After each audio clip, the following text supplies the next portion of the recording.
Bonjour et bienvenue à vous tous en ce nouveau jour de confinement. C'est la suite des méditations, comme vous le savez, nous sommes confinés depuis plusieurs jours et cela continuera et continue bien entendu au niveau du confinement. Je ne suis pas certaine que le confinement soit vraiment utile pour oui, pour nous. Pourquoi ne pas faire dépister les gens quartier par quartier? C'est la grande question que je me pose, et vous-même également, je pense. Donc, la police donnant leurs microbes à tout le monde, n'étant pas masqués, n'ayant pas ce qu'il faut, c'est pas vraiment, je veux dire, on a bien vu que les forces de la police sont contaminées et contaminent également le grand public, le peuple. Donc je ne sais pas à quoi ça sert réellement toute cette histoire, juste à faire que la moitié ou que toute la population arrive à être malade. Donc c'est vraiment bizarre, étrange. Donc on n'est pas pour parler des prédictions, hein, ça vous avez vu que je vous les ai mis dernièrement, j'en remettrai par la suite également. Là, je vais mettre la méditation, relaxation, et on va parler d'un autre sujet également qui pourra vous faire beaucoup de bien. Nous allons parler, comme je l'avais dit, des druides. Nous allons chercher un petit peu à parler de ce sujet. Ensuite, nous passerons à d'autres sujets. Il faut bien occuper le temps. Occuper le temps qui passe très très vite, le temps qui est très court. Les journées sont relativement courtes, j'ai remarqué pour la plupart du temps. Donc, il faut bien nous occuper de ce côté-là. Je vais très bien, je vous remercie pour certains, je vais très très bien. Je sors très peu, juste pour faire 2 courses et je rentre immédiatement. De toute façon, j'aime bien être à la maison, donc c'est pas un problème. Je me sens pas confinée comme certains peuvent l'être. Juste que c'est embêtant pour tout le monde parce qu'il n'y a plus de vie. Nous habitons dans des villes fantômes et certains peuvent profiter pour faire des choses, on va dire, pas vraiment très belles. Il peut y avoir de la violence, ce genre de choses, etc. Donc voilà, nous allons nous préparer pour la méditation, relaxation du ciel à la terre ou de la terre au ciel, comme vous voulez, on peut l'appeler, on peut inverser les choses. Et là, je vais vous demander de vous asseoir confortablement, de vous mettre à l'aise ou de vous allonger ou de vous asseoir par terre. Je vous ai mis plusieurs vidéos sur Facebook de méditation, pas de méditation, mais de musique qui peuvent vous aider dans vos méditations, qui peuvent mettre une ambiance positive dans vos maisons. Donc, je vous encourage à les écouter. Alors, voilà, nous sommes toutes là, tous là. Nous arrivons à l'heure de la méditation. Et on va méditer calmement. On s'assoit, on s'allonge. Et on va respirer une première fois profondément. On va mettre les pieds dans la racine Terre Gaïa. On va sentir les racines que la Terre Gaïa vient de nourrir, nous soigner, nous donner la guérison. Car aujourd'hui, on va parler de guérison et plus de maladie. On demande à la Terre Gaïa de nous nourrir, de nous donner les bienfaits de la Terre, de nous donner sa joie, son bien-être, de nous donner la force que nous avons tous et toutes besoin. Nous demandons à tous les êtres de lumière, les anges, les fées, les archanges, de bien vouloir être à nos côtés. Merci, nous remercions le Très-Haut, le ciel, Dieu le Père, de sa divine présence, car nous remercions jamais assez. Et là, nous ressentons les énergies de Gaïa, de la Mère divine. Nous en ressentons les bienfaits. Nous sentons que nous sommes en train de monter en conscience, en énergie. Puissantes sont les énergies de Gaïa. Et nous montons en énergie. Tout notre corps est comme une fusée. Et cette fusée va aller vers Dieu le Père, vers la source, vers le Père, Dieu. Quel que soit son nom qu'on lui donne, ça reste Dieu. Vous savez qu'il a plusieurs noms pour plusieurs religions. Mais en fait, ce n'est pas grave, car tout est uni. Nous allons unifier toutes ces religions, tous les noms que le Père peut avoir. Ce n'est pas grave, du moment que nous sommes tous réunis, sans faire de distinction de culture, etc. Nous sommes avec le Père, avec Dieu, la source, l'unique. Il nous prend tous, le peuple, les gens, le monde, dans ses bras, et nous sommes montés en énergie de conscience très rapidement. Il nous guérit par son amour. Il nous redonne la joie de vivre, la joie d'être. La guérison, comme je vous l'ai dit, est à l'intérieur de vous-même. Prions. Oui, il nous demande, priez pour l'humanité. Elle en a grandement besoin.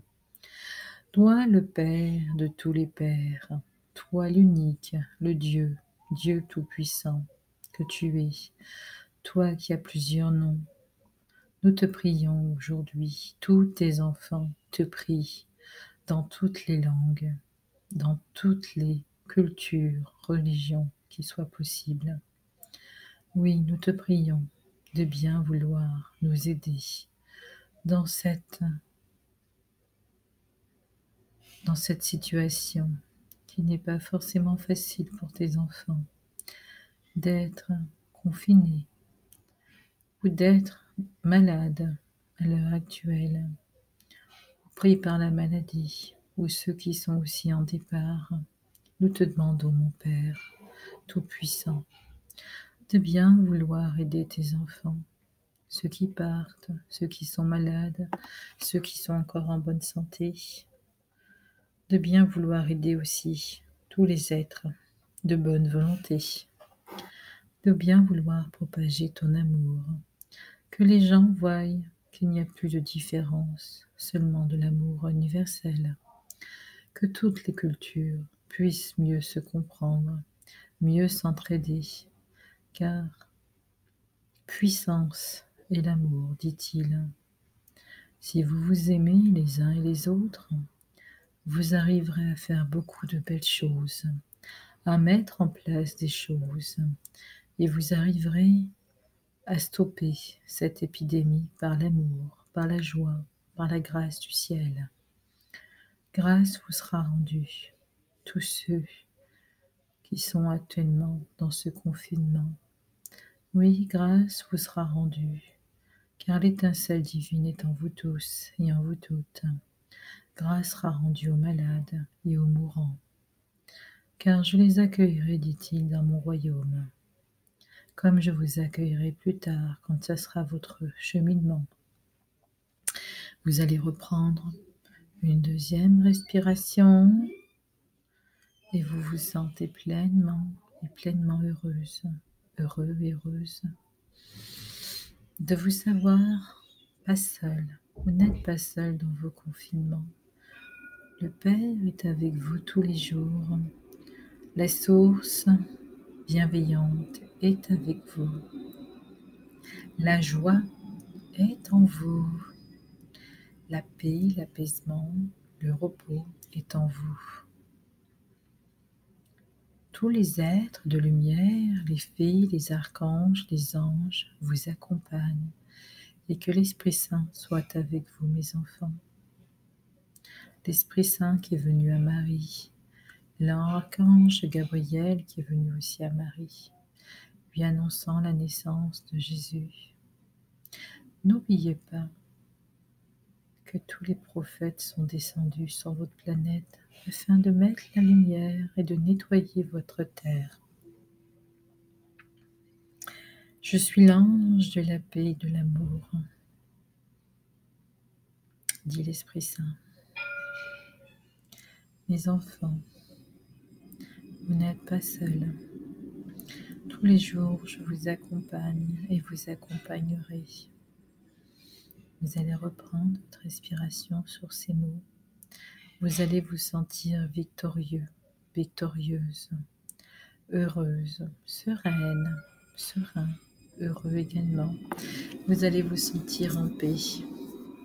Vous pouvez voir que beaucoup de personnes sont présentes à vos côtés. Vos familles vous protègent. Vos familles vous disent « Nous sommes avec toi, nous t'aimons. Nous ne sommes plus dans le corps physique, mais nous sommes là. » Ceux qui partent remercient. Nous remercions de vos prières. Et vous respirez profondément. La paix sera avec vous. La joie reviendra dans vos vies. L'équilibre reviendra également. Ceux qui luttent pour de l'argent sont dans le fond hyper malades, sont très malades dans leurs âmes, car point d'âme dans ces gens, dit le Père. Mais vous, mes enfants, c'est vous qui êtes le mieux placé aujourd'hui. Une page d'histoire. Vous verrez cette page d'histoire. Vous verrez un monde changer en mieux. Nous ne permettrons pas que cette chose négative, serpent, veuille vous mettre quoi que ce soit dans vos corps. C'est pour ça que je vous invite à monter en conscience, à monter dans notre âge d'or du Père. Ce n'est pas la 5D que je vais vous donner, mes enfants, mais l'ascension sur terre, comme je l'ai toujours dit et je le redis. Vous serez roi et reine de la terre, pas dans le sens matériel, je parle du sens spirituel. Ceux qui vous disent qu'il ne faut pas méditer, qu'il ne faut pas écouter de musique, ne les écoutez pas. N'écoutez pas vos informations, n'écoutez plus vos gouvernements, zappez vos gouvernements au niveau d'informations. Laissez-les parler dans le vide. Quand ils verront que plus personne ne les écoute, que tout le monde leur tourne le dos, là, ils verront réellement le problème. Un grand nettoyage est en train de se faire. Vous ne le voyez pas car vous êtes confinés, c'est fait exprès également, pour que vous soyez en sécurité. Surtout, ne vous promenez pas, ne montrez plus, sortez pas trop de chez vous, je vous l'ai déjà dit. Beaucoup sont infectés et risquent de vous infecter à leur tour. Ils ne le savent pas, ils obéissent. Et là, ils se rendent compte justement qu'ils ont infecté leur famille. Prions pour ces gens également, car tout le monde a besoin d'amour, même eux. Si vous leur envoyez de la haine, ils vous enverront de la haine. Donc envoyez-leur de l'amour, car ils ont des enfants, ils ont des familles, et leurs familles grandement menacées également, et qui menacent ces familles malheureusement. Prions pour ces êtres, pour tout le monde. Prions pour que le monde change, l'amour règne enfin. Oui, priez mes enfants, priez. Et là, vous allez sentir que la terre Gaïa vous offre la paix. Vous êtes au bord de la rivière, sur votre transat. Et là, votre mari ou votre père, qui n'est plus là depuis longtemps, ou vos parents, etc., est à côté de vous et vous dit « Oh, c'est magnifique, je te retrouve, enfin !» Et là, vous lui souriez avec amour. « Je suis heureux ou heureuse de te retrouver.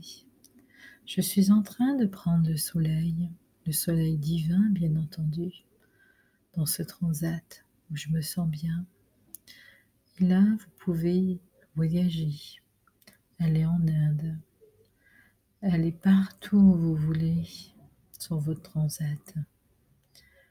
L'imagination, l'esprit n'a pas de frontières. Et là, nous allons maintenant respirer à nouveau une troisième fois. Et nous allons monter encore plus haut dans le ciel cette fois-ci. Nous allons laisser la terre, nous allons laisser le ciel et partir dans le cosmos tout autour de la terre. Je vais vous demander de faire une chaîne d'amour, de prendre la main d'un ange, d'un archange. Vous prenez n'importe quelle main. Nous sommes tous les populations, tous les pays ensemble. Nous sommes 7 milliards d'énergies de personnes à mettre des énergies de lumière, à défaire cette 5G. Nous, êtres de lumière, nous ne voulons pas tout ce qu'il y a autour de notre planète. Nous défaisons la 5G. Tout ce qu'il y a, nous défaisons. Nous parasitons leur construction. Oui, tous ensemble, nous sommes puissants. 7 milliards, pensez donc. Si nous enlevons quelques personnes, nous sommes toujours puissants. Donc, nous enlevons la haine, nous enlevons la dictature, nous enlevons les mauvais projets, etc. Nous enlevons tout ce que les âmes font aux animaux, tout ce que ces âmes méchantes font aux êtres humains. Nous nettoyons cette planète et nous respirons en conscience. Alors voilà pour cette petite méditation. J'espère que vous vous êtes sentis bien. Donc, je vais vous parler du solstice par rapport aux druides, donc je vais vous parler du solstice du printemps, car les druides considéraient les 4 saisons avec importance. Alors, je ne sais plus, chez les druides, il y avait 4 saisons. En tout cas, je vais vous parler du solstice de printemps. Du printemps qui est important. Donc, vous parlez un peu plus de cette situation. Quel est, voilà, le solstice. Donc, je cherche parce que je n'ai pas forcément... Et je vais vous en parler au niveau druidique, car le solstice, donc, les anciens, on va dire ça comme ça, les anciens, les Celtes, car en France et en Bretagne, c'était beaucoup de Celtes. Pour eux, désigner les jours de l'année, ils parlaient de solstice. Pour eux, c'était l'astronomie. Vous saviez que les anciens en parlaient beaucoup. Les anciens étaient beaucoup plus évolués que nous, dans certains sens, au niveau philosophie. Donc, pour eux, le solstice du printemps était très important. Il y avait le solstice du printemps et de l'hiver. Alors, attendez, je cherche quand même quelque chose qui soit bien expliqué. Car il y a les équinoxes, le solstice. Alors voilà, peut-être que je vais trouver quelque chose qui vous explique facilement. Faudra m'excuser, je ne connais pas par cœur ce sujet. Alors, que je vous trouve quelque chose qui peut expliquer. Alors, je ne veux pas parler d'astronomie, je veux juste vous parler des solstices.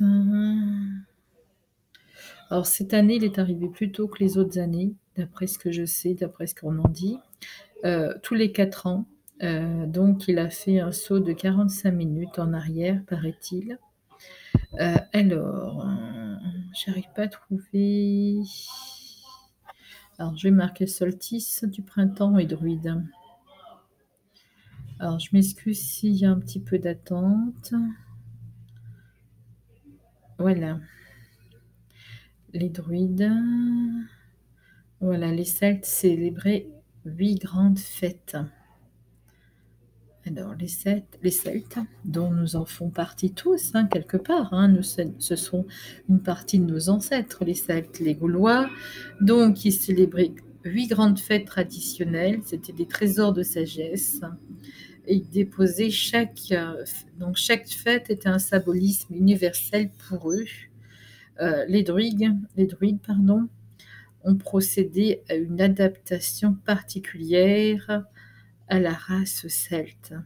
Les Celtes avaient aussi d'autres fêtes secondaires. Cependant, ils adressaient une liste non exhaustive des fêtes. C'était des fêtes gauloises également, parce que les Celtes, c'est des Gaulois.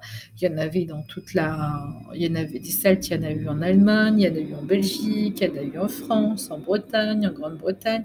C'est toute l'Europe. Sans parler, on va dire, tous les peuples migraient facilement. Donc 4 de ces fêtes sont liées à la marche du soleil. Il faut bien envisager que le soleil était l'élément pour eux déclencheur. Il s'agit de solstice et d'équinoxe pour eux. À toutes les époques, ils faisaient un culte du soleil. Alors le soleil était vénéré, hein. C'était la venue du printemps, c'était la venue de la fin de l'hiver, de l'ombre pour eux.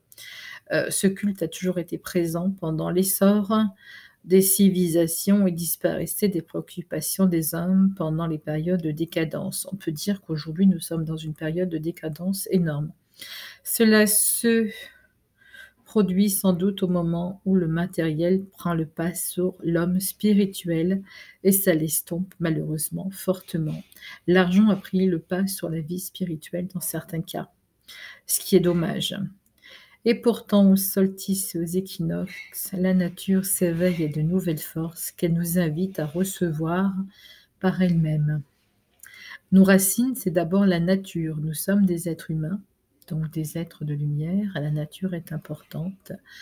Actuellement, nous cherchons à la retrouver, à rétablir un contact avec la nature, un lien avec elle.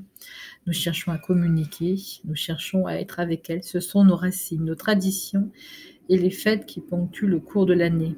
Ces fêtes, quelles que soient les religions et les groupes ethniques, de par le monde, s'ordonnent toujours autour du solstice et des équinoxes. Il existe de grands cycles annuels qui démarrent chacun à un équinoxe avec le point culminant au solstice. Le soleil influence la vie et la nature des hommes. Plus il est proche de la nature, plus il est proche de la vie matérielle et plus il est entifié et plus il s'éloigne.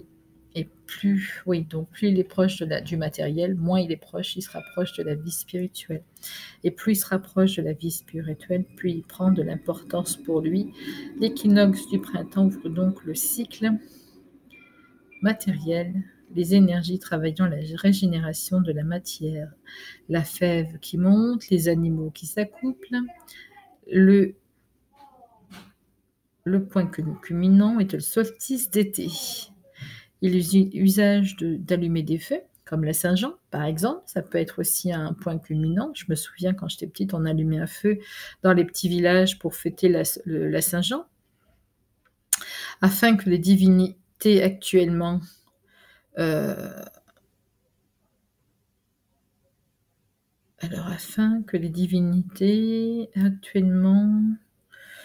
ce que disent des entités, captent le message du désir de certains participants et les réalisent ou non selon les quantités du demandeur. Le cycle spirituel est ouvert avec l'équinoxe d'automne. Les énergies vibrent essentiellement pour nous aider sur le sentier de la conscience et de l'évolution intérieure. Le point de ce cycle étant au solstice d'hiver. Alors, vous avez, bien entendu, vous savez bien que vous avez toujours printemps, été. Nous avons printemps, été, automne, hiver. Les 4 fêtes sont établies en fonction de la lune également. La lune est également très importante aussi pour ces peuples. Vous trouverez bon nombre d'usages que ces derniers fêtaient le premier du mois. Par exemple, Samhain le 1er novembre, qui est aujourd'hui la fête des morts, Halloween pour certains. Simon, je ne sais pas si je le prononce bien. Nous trouvons encore de nos jours cette correspondance avec le jour des morts, qui se fête également début novembre.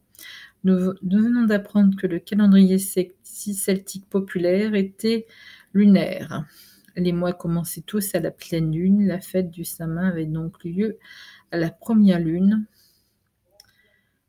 d'octobre ou de novembre, qui coïncidait avec le début du mois de Somonios. Alors, le développement de l'agriculture a donné une importance capitale à la lune. Celle-ci influence les cultures. Oui, donc la sagesse populaire apporte que la lune croissante est favorable à tout ce qui est sur la terre. La lune, les plantes qui doivent porter les fruits, la lune décroissance est bénéfique pour tout ce qui est sous terre, pour faire végéter les plantes ou favoriser les racines. La lune croît de nouvelles lunes. À pleine lune décroît dans d'autres moitiés du cycle, qui dure en moyenne 29 jours, 12 heures, 44 minutes pour les Celtes. La nuit précède le jour, la lune descendante précède donc la montante, la lune pleine était le point de départ du cycle. Les cathares, il est tout à fait possible que les cathares sont également croyaient le noir, le mal, croyaient en deux choses. Et pour eux, le monde du mal n'était pas, il fallait pas en avoir peur. Donc ils croyaient que la nuit était le monde du mal et le jour le monde divin. Ils avaient d'autres croyances également, les cathares, qui d'ailleurs se sont fait exterminer malheureusement, ou ils ont dû changer de religion à cause de cette extermination qui était horrible. Donc Simon ouvre le temps noir, c'est la fête de l'année, ou plus exactement la première de l'année suivante. À Simon, le temps n'existe plus enfin. Simon n'appartient ni à l'année qui se termine, ni à l'année nouvelle. C'est une fête fondamentale. À ce titre, c'est la date presque obligatoire de tous les événements mythiques connus. C'est à Simon que l'état-major des fées se réunissait pour préparer la lutte contre le fort mort dans les récits irlandais. Les fées, on les appelait les Tuatha Dé Danann. Donc, j'arrive peut-être pas à le prononcer correctement. C'est ainsi qu'à cette date que Cuchulainn tomba malade. Cette fête délivre plusieurs messages. Samhain est avant tout une fête d'obligation. Les festivités durent 3 jours. Le premier jour était consacré à la mémoire des héros. C'est une fête militaire. On entérinait la fin des campagnes guerrières du printemps et de l'été. C'est aussi la fête du roi. C'est pour ça aussi que les jeunes filles se faisaient des couronnes, souvenez-vous, à la fête du mois du mai. Le mot fête peut être pris ici au bon sens, en sens propre qu'au sens figuré. Samhain était la période charnière entre 2 années. Cette position charnière la prédisposait à la période des bilans. Des sanctions pouvaient être prises envers un roi qui s'était mal conduit, avait fait une guerre injuste et avait brisé un interdit. Alors l'Église en a fait la fête des saints. Ceux-ci ne sont-ils pas devenus de nouveaux héros? Le 10e jour était consacré à celle des défunts, ou plutôt au non-monde. C'est le moment unique où les humains peuvent communiquer avec les gens du Cid. Durant cette fête, il est toujours possible, grâce au réveil du druidisme, de rentrer en communication avec ce non-monde. Il est donc possible de passer d'un monde à l'autre, les vivants au monde des morts et les morts au monde des vivants. Durant ces jours, les trépassés ont donc la possibilité de nous rendre visite. Dans pratiquement toutes les régions actuelles de la France, il y a un usage encore très répandu au début de ce siècle qui consistait à dresser une table pour les morts, un repas les attendait ainsi que toute la nuit. Ce culte des morts se perpétue encore de nos jours par la fête d'Halloween qui est malheureusement devenue une foire, comme vous le savez, festive et commerciale, dans laquelle les morts servent d'excuse. Alors pour nos ancêtres, le rapport avec la mort était différent, ils ne la craignaient pas. Ils étaient tellement persuadés de revenir dans une autre vie qu'ils se prêtaient volontiers de la remplacer à notre vie. Cette journée était venue dans le rite chrétien une fête sombre et uniquement mortuaire. Donc, eux croyaient à la réincarnation. Le 3e jour a été supprimé par l'Église, car initialement, ce jour était consacré à des réjouissances populaires. La structure de la société celtique était basée sur la triade. Druides, roi, peuple. 3, comme le Père, le Fils et le Saint-Esprit. Avec le christianisme, les 2 premières classes sont subordonnées, la 3e, ça explique sans doute la suppression. Les écrits datent du Moyen Âge, nous relatent uniquement les banquiers royaux et militaires, mais tous n'ont laissé à penser, surtout chez les Sept, tout commençant en finissant à banquet, que ces banquets avaient lieu durant toutes les festivités. Les boissons courantes étaient de base de bière, d'hydromel, plus rarement le vin, la viande de porc et des vins étaient considérés comme accès à l'immortalité. Alors, le solstice d'hiver, qui est le 21 décembre, qui annonce la période de l'hiver, est le moment où la Terre est la plus éloignée du Soleil, le moment où la nuit est la plus longue. Après, les jours rallongent, c'est la fête marquée au début du printemps de la lumière sur les ténèbres. Les chrétiens, imitant ensuite le culte de Mithra, ont choisi de faire renaître le Christ cette nuit-là, la fête de Noël, comme vous le savez. Les druides profitent des cérémonies de ce solstice pour honorer le gui, symbole d'immortalité, de vigueur et de régénération physique. La cueillette de gui se faisait avec cérémonial approprié. Il est de même pour toutes les herbes. Le moment choisi pour cette cueillette, cette fonction de l'arbre, porteur de l'orientation sur l'arbre également, de l'utilisation médicinale du gui. Cette plante est un remède contre beaucoup de maux. Sans doute à cause de toutes ses propriétés, le gui a également une fonction magique. Accroché à la porte d'une demeure ou dans les pièces principales, il en protège les habitants. C'est une période qui marque une renaissance après une mort symbolique. La nature est dépouillée, réduite à la nudité. Cette période nous aide à l'apprentissage de l'humilité et la reconnaissance envers les cadeaux reçus. Chaque année, l'homme doit en trouver la lumière intérieure pour remplacer la lumière extérieure qui n'est plus. C'est le sommeil de la terre, un temps de gestation, il faut mourir pour renaître, tout comme la graine tombée à la terre, l'automne qui commence à germer en se décomposant. À cette époque, c'est le gui qui fleurit alors que les dernières feuilles tombent et que toute la nature prend l'apparence de la mort. Il est cueilli, partagé entre les participants lors de la cérémonie du solstice. Il exprime la survie de l'âme, la continuité de la vie après la mort apparente de la nature qui suit la chute des feuilles. C'est le symbole du retour à la lumière solaire originelle. Le mot Noël semble d'ailleurs venir du germanique Neuel, qui signifie nouvelle clarté. Il nous reste la fête du gui, 1er janvier, au gui l'an 9. En réalité, cette formule est une fausse interprétation phonétique de l'expression celte. Egi-o-l.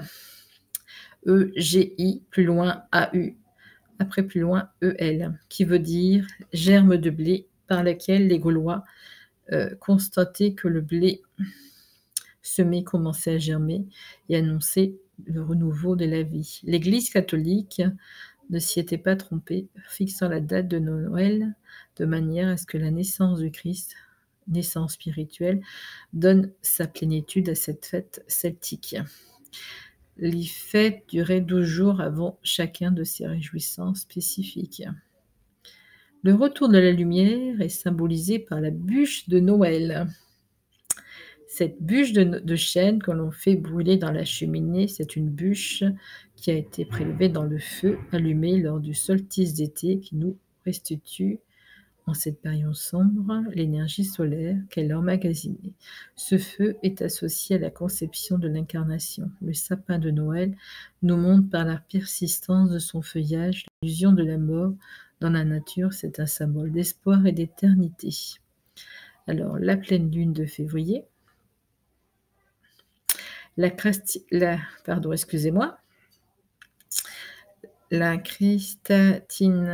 le Christ, le fait que les gens soient devenus chrétiens, catholiques, etc. Donc, par rapport à cette fête, on l'a occulé plus que les autres en faisant des veillées, on filait la laine, on triait les légumes et les fruits, on se racontait des histoires traditionnelles. Sa festivité subsiste aujourd'hui sous le nom de la Chandeleur, comme fait la Primevère. Tout cela annonçait le retour de la belle saison après les intempéries de l'hiver. C'est la déesse Brigitte, ou Brigantia, déesse de la lumière et de la connaissance, transformée en Sainte Brigitte, qui devait gêner la mise en place de la fête de purification de la Vierge Marie. C'est une fête lustrale car elle impose un rituel de purification pour se laver des souillures de l'hiver. Nous en avons gardé le grand nettoyage de printemps. C'est aussi une fête de la fécondité car elle annonce les résurrections du printemps et la venue de nouvelles générations. On peut dire qu'Imolek est la fête des femmes. Goûter de chaque nourriture selon l'ordre. Voilà ce qu'on doit faire à Imolek, se laver les mains, les pieds, la tête, c'est ainsi que je le dis. C'est cité par un des druides en 1978. L'équinoxe du printemps, le 21 mars, c'est celui-là qu'on cherchait. Alors l'équinoxe du printemps marque la fin de la période sombre, les énergies de la nature passent subitement de léthargie hivernale à l'exubérance printanière, au moment où le jour a la même durée que la nuit. C'était la fin du carnaval, l'équinoxe du printemps a une célébration d'équilibre, car ce n'est plus l'hiver et ce n'est pas encore l'été. L'équinoxe du printemps, nous fêtons l'exaltation de la vie, sa puissance mystérieuse. On mangeait des œufs peints en rouge, œufs qui ont été ensuite repris par les chrétiens pour fêter Pâques en cette période. Les Grecs célébraient le retour de Perséphone, de Hadès, vous savez, fille de Déméter, qui a épousé Hadès, dieu des enfers. L'œuf pondu par le retour de Perséphone. Attendez, l'œuf pondu par le serpent immortel, l'oiseau céleste, est un symbole puissant dans l'émergence de la vie. L'œuf est un grand symbole, il contient tous les potentiels de la vie, le symbole de la vie qui s'autogénère. L'œuf est le symbole représentatif entre l'équilibre entre le dieu et la déesse. Le soleil et la lune, son jaune et son blanc. Il est l'un des symboles représentatifs de cette fête. Il est comme le yin et le yang. Il apparaît comme un symbole de la rénovation, période de la nature. Alors, Caramel qui est là. La fête. J'espère qu'il ne va pas aboyer, ce qui me dérange. La fête du réveil de la nature, la sève qui monte dans les arbres, les animaux s'accouplent, les hommes aussi se sentent monter. Oui, Caramel, bonjour. Tu vas bien? Bon, sage, hein? Donc, où j'en étais, pardon, excusez-moi.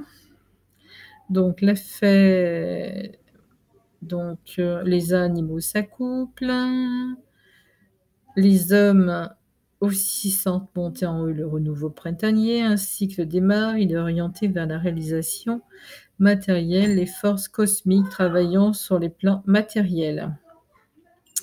Les coutumes celtiques veulent qu'on allume des feux à l'aube pour symboliser le renouveau de la vie et la protection des récoltes. Au cours de cette journée, les Gaulois se rendaient dans les prés pour chercher quelques beaux trèfles. Cette plante, comme vous savez, avait une valeur symbolique dans le monde celtique. D'ailleurs, combien d'entre nous en ont déjà cherché aussi quand ils étaient enfants? D'ailleurs, elle est inspirée du symbole Triskel, qui représentait à la fois les trois âges de la déesse et les mondes physiques, mental et spirituel. Le printemps est la fête de la résurrection de la nature. C'est pour cela que l'Église en a fait le moment de la résurrection du Christ. La Pâque est la fête annuelle la plus importante de l'Église chrétienne qui commémore la résurrection de Jésus-Christ. La fête de Pâques a été fixée par le concile de Nicée en 325 au dimanche qui suit la première pleine lune du printemps. Quant à l'œuf de Pâques, il représente la vie, la puissance de la vie, la naissance, la renaissance et la résurrection. Dans les pays slaves, le repas rituel consiste à commencer les produits du dessous de la terre, c'est-à-dire les racines, les radis, etc. Viennent ensuite les fruits de dessus, comme les légumes, concombres, ensuite les légumes et les fruits en hauteur, comme ceux des arbres. C'est une fête de l'espoir, le germe de toute vie prêt à renaître. La nature est soumise pour 6 mois à un courant géocentrique. La Terre domine donc à moins que les rayons solaires puissants nous poussent vers la Terre. Ce courant est régi par les mots prendre, accumuler, ce courant entraîne vers la matérialité. Alors là, pour aujourd'hui, je vous reparlerai la semaine prochaine de la suite, qui est très intéressante. Voilà, je vous parlerai de la suite du mois de mai pour les fêtes et au fur et à mesure, nous ferons un petit débriefing en plusieurs étapes de ce solstice, des fêtes druidiques, car je pense que ça va vous intéresser, vous permettre de prendre du temps, car le temps, nous l'avons en ce moment. Je vous dis à demain pour une nouvelle méditation. Passez une belle et bonne fin d'après-midi à vous tous. Je vous souhaite beaucoup de belles choses pour aujourd'hui. Au revoir.